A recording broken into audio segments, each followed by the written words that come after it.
The cold water of the Pacific Ocean lapped at Ethan Daniels' boots as he dug through the wet sand. His 7-year-old daughter Emma giggling beside him as she collected seashells in her small plastic bucket. This Saturday morning beach excursion was their weekly ritual, one of the few luxuries Ethan could afford since losing his job at the construction company 6 months ago. "Dad, look, this one has purple inside." Emma held up a mussel shell, her eyes wide with wonder. "That's beautiful, sweetheart." Ethan smiled, momentarily forgetting about the stack of bills waiting at their small apartment. The rent was due in 4 days, and he was still short by nearly $300. The part-time handyman work he'd cobbled together barely covered groceries and Emma's after-school program. The sun peeked through the morning fog, casting long shadows across the nearly empty beach. Most tourists wouldn't arrive for hours, which was exactly how Ethan liked it. These quiet moments with Emma were sacred. "Can we go closer to the rocks, Dad, please?" Emma pointed toward the tide pools where they sometimes spotted starfish and sea anemones. "Sure, but stay close. The tide's coming in." As they navigated the slippery rocks, Ethan's mind wandered to his job interview on Monday. The maintenance position at a local hotel wasn't what he'd envisioned for himself at 34, but his savings were depleted, and Emma needed stability. He'd do anything for her, had been doing everything for her since her mother walked out when she was 2. "Dad, something's shining over there."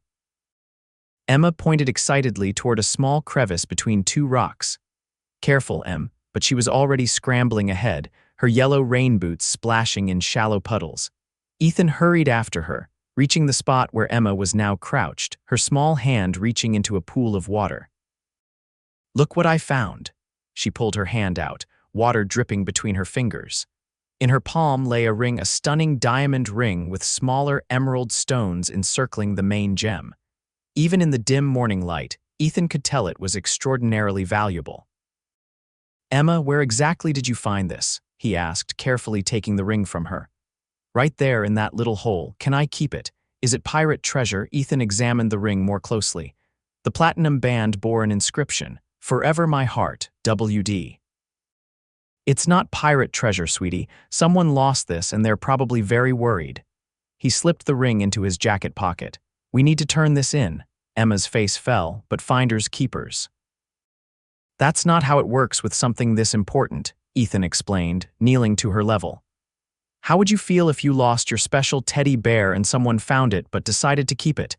"I'd be really sad," she admitted. "Exactly. So we're going to do the right thing. We'll take it to the police station after breakfast." At the local diner, Ethan and Emma shared a plate of pancakes, a weekend treat that Ethan budgeted carefully for. While Emma smothered her portion in syrup, Ethan discreetly examined the ring again. The craftsmanship was exquisite, the diamond at least 2 carats. The market value had to be in the tens of thousands. For a fleeting moment, a dangerous thought crossed his mind: what that money could do for them. Pay off debts, move to a better apartment. Maybe even start his own small contracting business. He quickly pushed the thought away, ashamed. His parents had raised him better than that. At the police station, Sergeant Miller took the ring, placing it in an evidence bag while Ethan filled out a form. "Pretty fancy piece," Miller commented. "Where exactly did you find it?" After Ethan explained, the officer nodded. "That beach is part of Deerfield Estate property. The private section starts just beyond those rocks. Deerfield Estate." Ethan had heard of it, an enormous mansion overlooking the ocean, owned by some tech industry billionaire. "Yep, if I had to guess, this probably belongs to Willow Deerfield herself. She inherited the tech empire from her father a few years ago." Ethan remembered seeing Willow Deerfield's face on business magazines. A young CEO who had doubled her family company's worth in just 3 years. "If no one claims it in 90 days, you can petition to keep it," Miller explained, "but between us, someone's definitely going to come looking for this." Emma, who had been quietly coloring on a spare form, looked up. "So we don't get a reward or anything," Miller chuckled. "That's up to the owner, kiddo." Outside the station, Ethan ruffled Emma's dark curls. "You did a good thing today. I'm proud of you." "I know," she sighed dramatically. "Being good is just really hard sometimes." 3 days later, Ethan was replacing a leaky faucet for Mrs. Keller, an elderly woman in his apartment complex, when his phone rang. The number was unfamiliar. "Mr. Daniels, this is Raymond Peters from Deerfield Estate. I understand you found a ring that may belong to Miss Deerfield." Ethan wiped his hands on his jeans. "Yes, my daughter found it at the beach on Saturday. Miss Deerfield would like to thank you personally.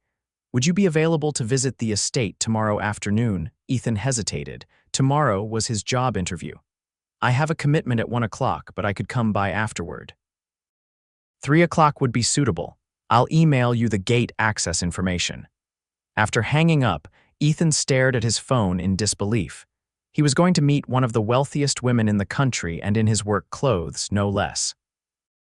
The next day, after a promising interview at the Ocean View Hotel, Ethan drove his 15-year-old pickup truck through imposing iron gates and up a winding driveway. Emma was still at school, under the watchful eye of her teacher, who had agreed to keep her until Ethan's sister could pick her up.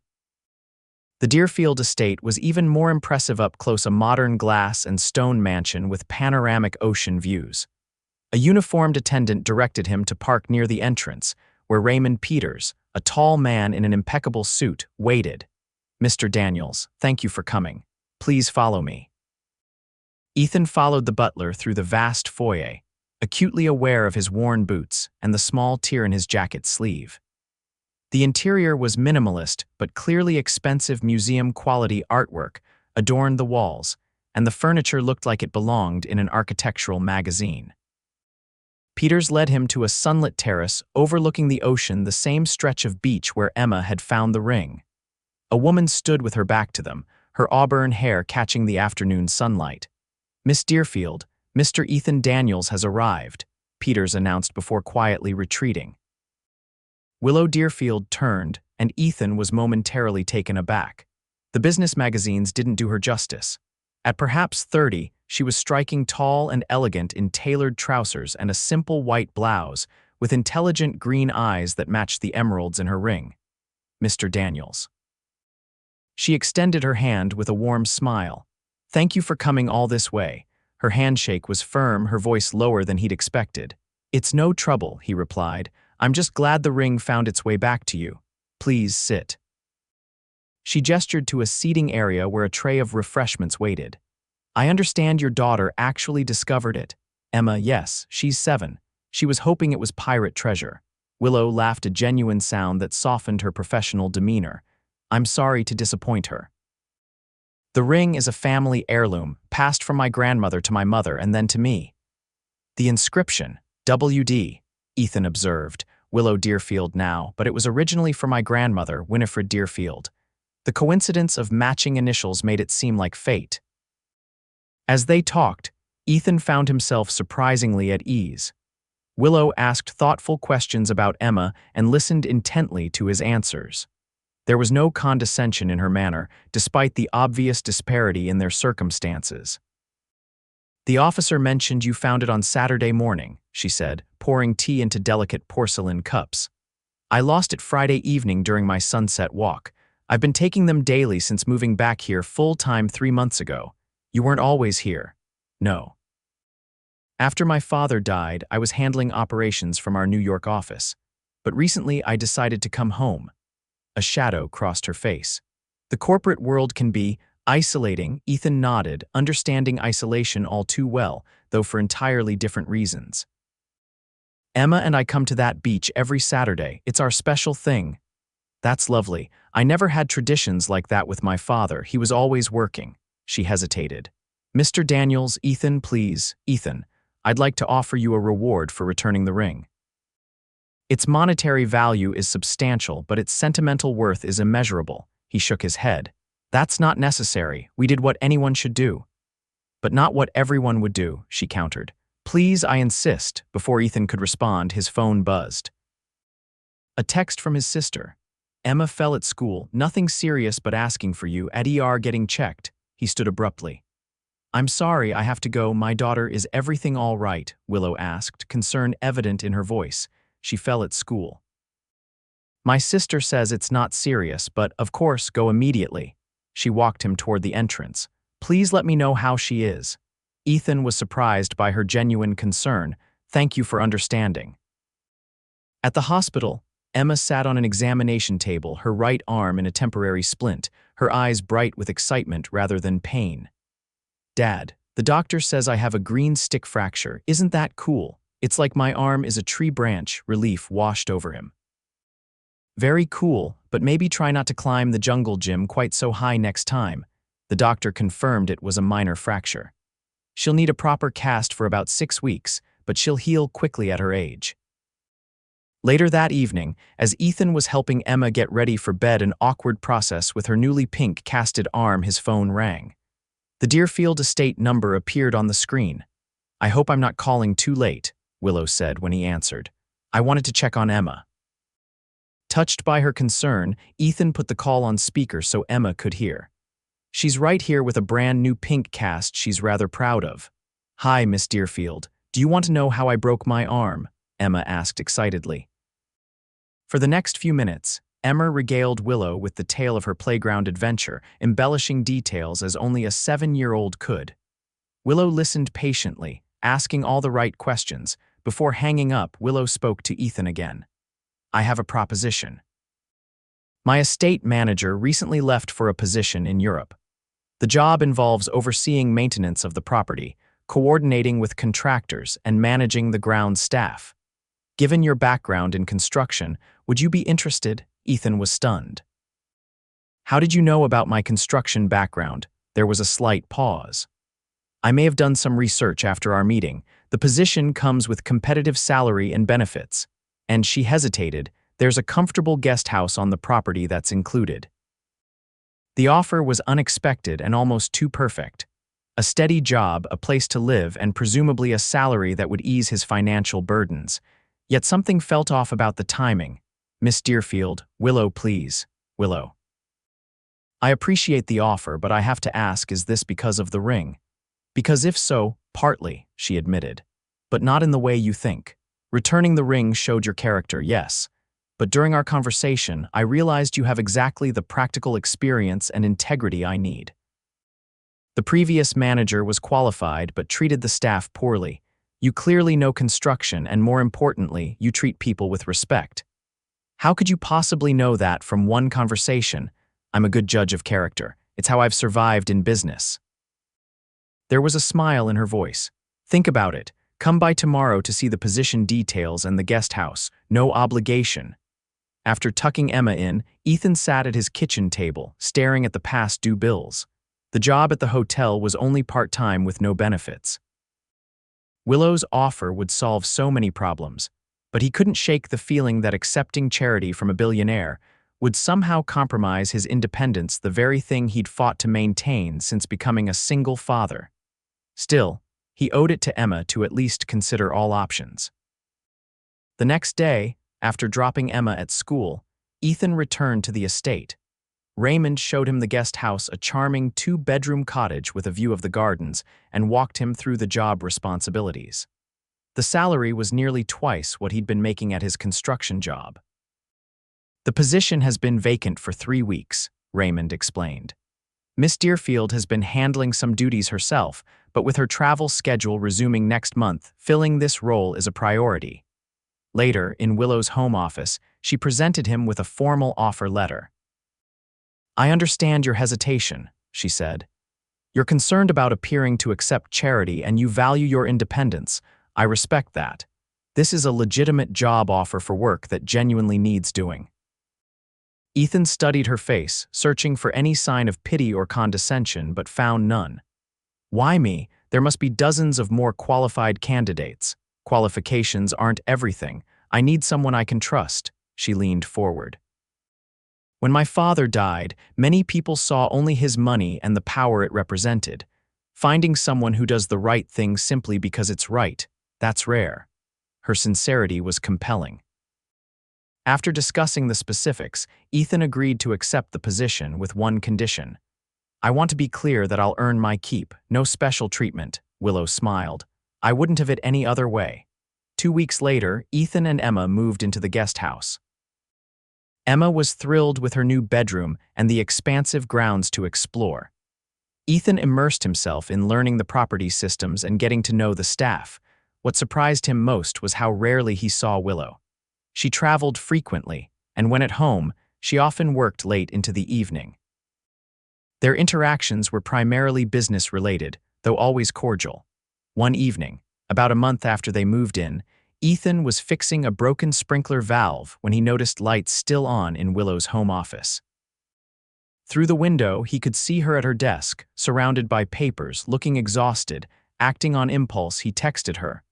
"When's the last time you ate something?" Her reply came quickly. "What day is it?"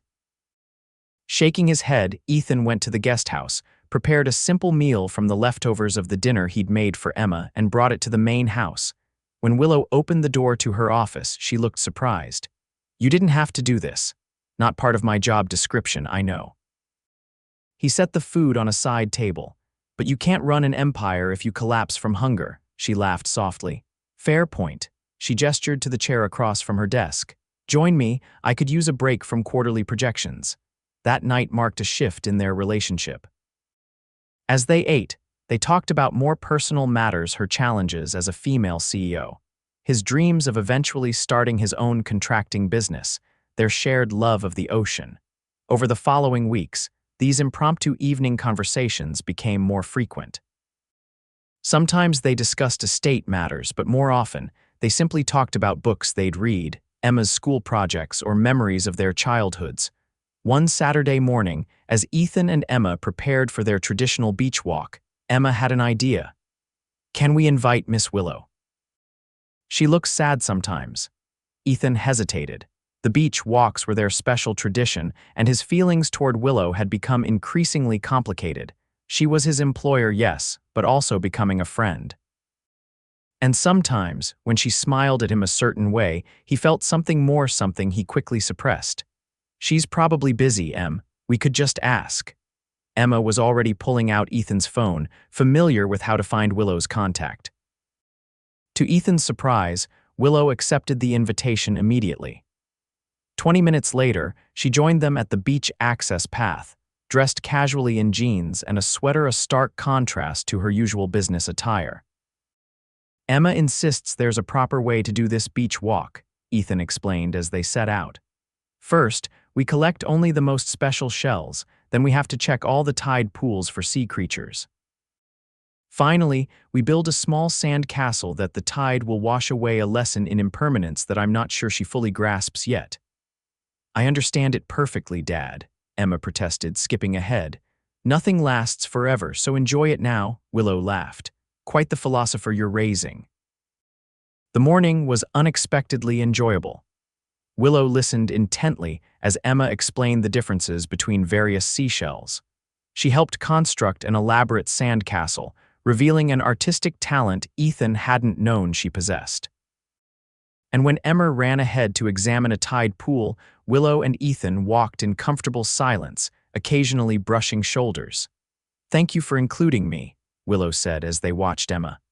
"I haven't done anything like this since I was a child. My father was always working, and after my mother died when I was 12, these simple pleasures, they got lost somehow." "Emma has a way of reminding me what matters," Ethan replied. "When her mother left, I was so focused on providing for her that I almost forgot about these moments." "But they're everything, really." Willow nodded, her eyes reflecting the ocean. "You're a wonderful father, Ethan. I try to be." He hesitated, then decided to ask the question that had been on his mind. "Can I ask why you've never married? Most billionaire heiresses have fought off dozens of suitors by your age," she laughed.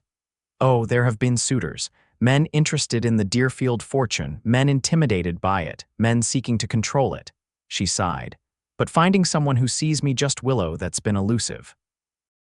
As autumn arrived, bringing cooler temperatures and spectacular sunsets, Ethan noticed Willow spending more time at the estate and less on business trips.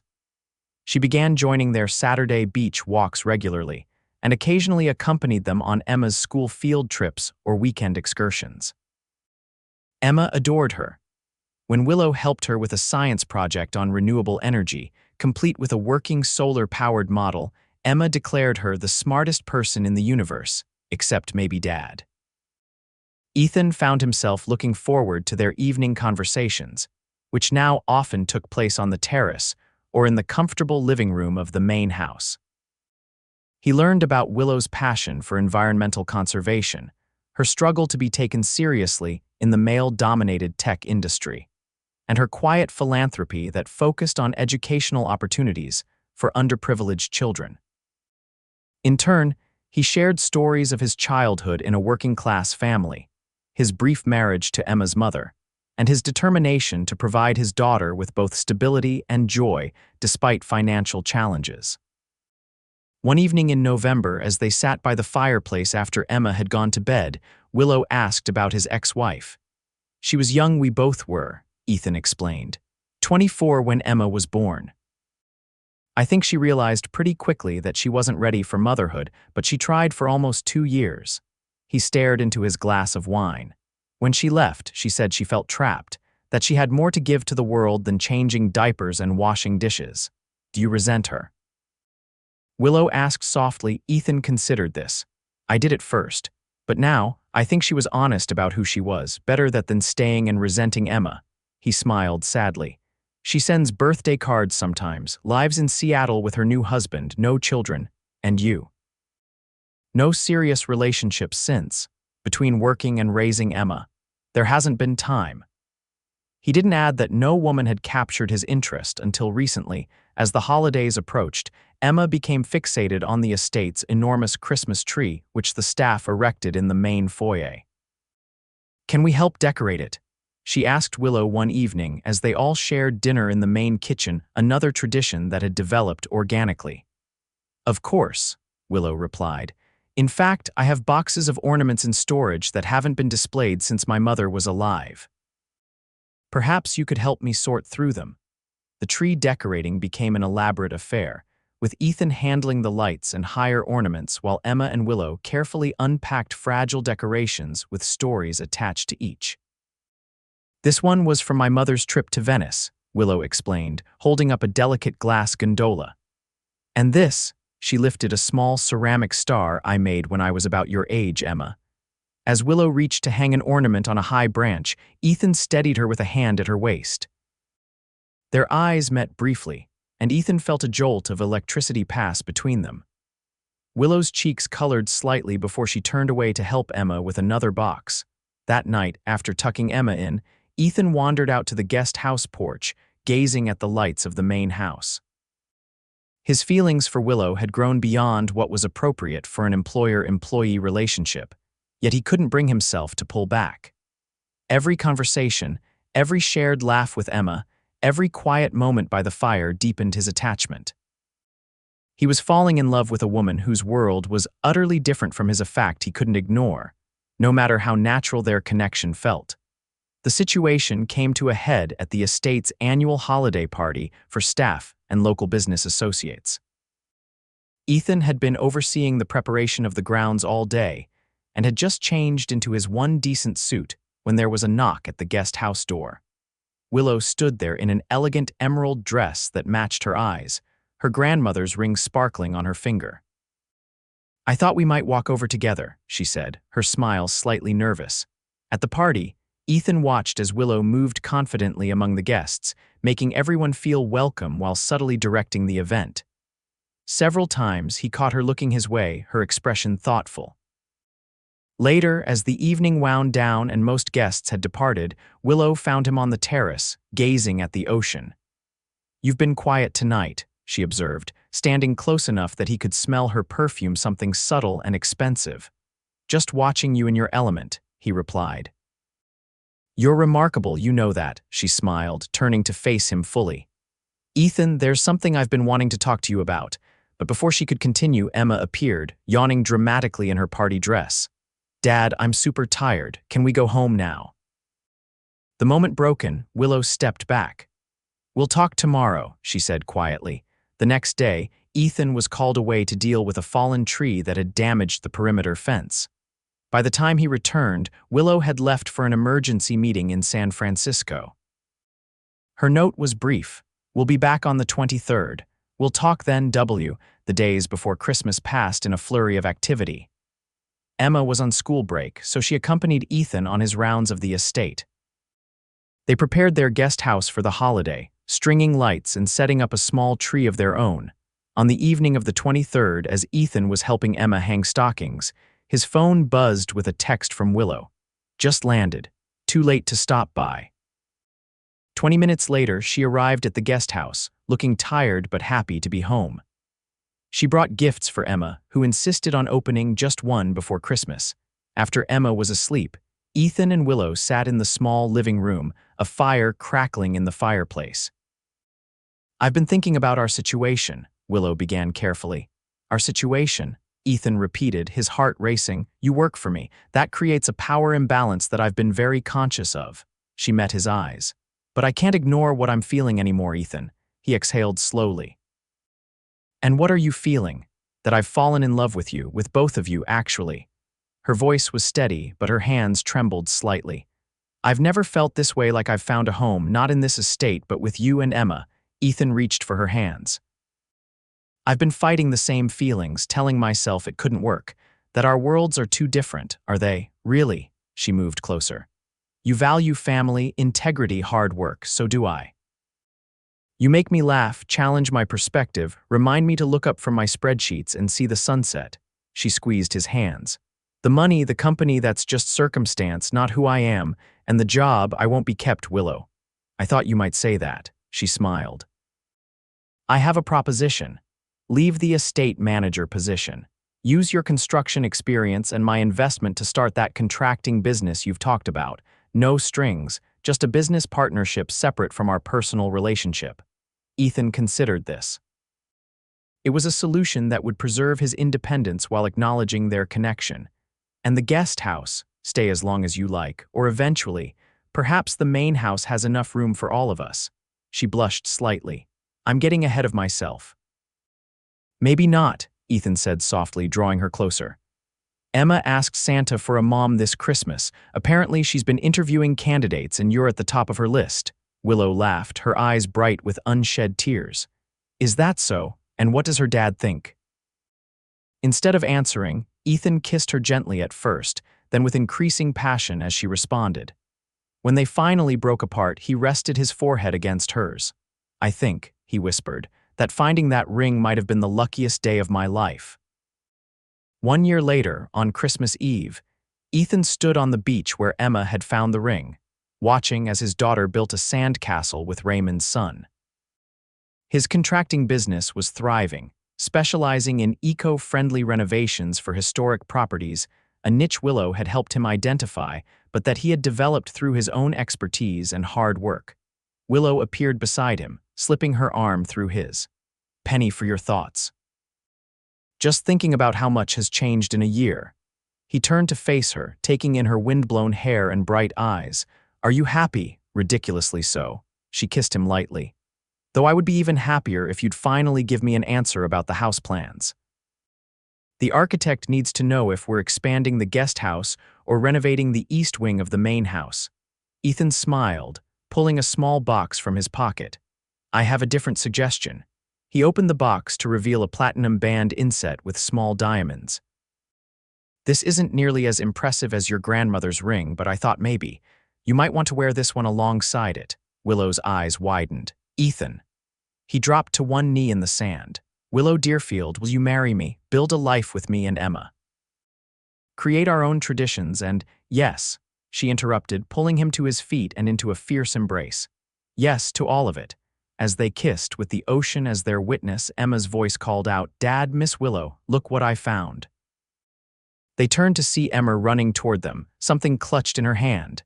As she reached them, she opened her palm to reveal a perfect sand dollar. "It's a sign," she declared confidently. "It means we're going to be the best family ever." Willow knelt to Emma's level. "You know what, sweetheart? I think you're absolutely right." As the three of them stood together on the beach where their story began, Ethan realized that true wealth had nothing to do with money. It was measured in moments like these, in love freely given and joyfully received, in family bonds forged through choice rather than obligation, and in the promise of a future built together. 5 years later, Ethan and Willow watched from the terrace as Emma, now 12, showed her 3-year-old twin brothers how to build a proper sand castle. The boys, Ryan and James, worshipped their big sister and followed her instructions with solemn concentration. Ethan's contracting business had expanded to 3 coastal cities, with a reputation for quality craftsmanship and ethical business practices.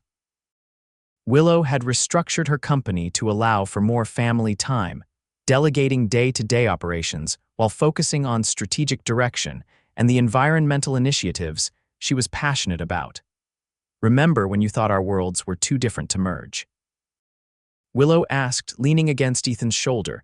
He wrapped his arm around her waist, his wedding band catching the sunlight.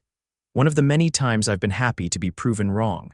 Dad, Mom, the tide's coming in, Emma called out. We need help moving the castle higher.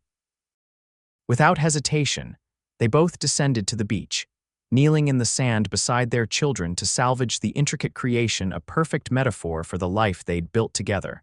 Founded on love, strengthened by challenge, and more beautiful than either could have imagined that fateful day when a little girl found a lost ring in the sand.